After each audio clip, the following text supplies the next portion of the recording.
Welcome to Penrose Learning, where we make understanding easy. In this video, I will explain how to remove an Audi A4 glove box. First, locate the 3 screws positioned along the top edge of the glove box assembly.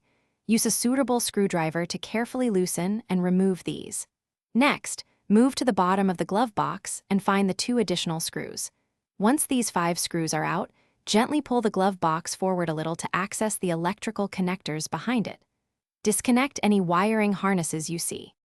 After removing the screws and disconnecting the main electrical connector, the glove box should be ready to be lowered.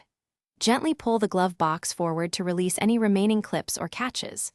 Make sure all wiring harnesses, including those for lights or sensors, are fully disconnected before proceeding.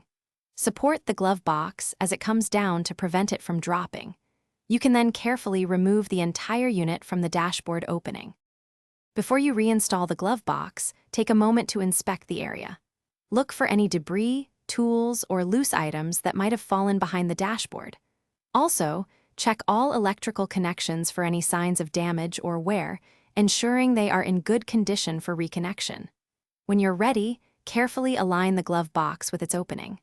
Make sure no wires are pinched as you begin to push it back into place. This preparation helps ensure a smooth reinstallation. To finalize the installation, carefully push the glove box back into its original position, ensuring it sits flush with the dashboard. Reattach all 5 screws, starting with the 3 at the top, then the 2 at the bottom, tightening them securely but without over-torquing. Don't forget to check the description for a link to the Echo Dot smart speaker and other great deals. Finally, test all glove box functions, including the latch mechanism and any interior lights, to confirm everything is working correctly. Thanks for watching. If this was helpful, leave a like and consider subscribing. See you next time.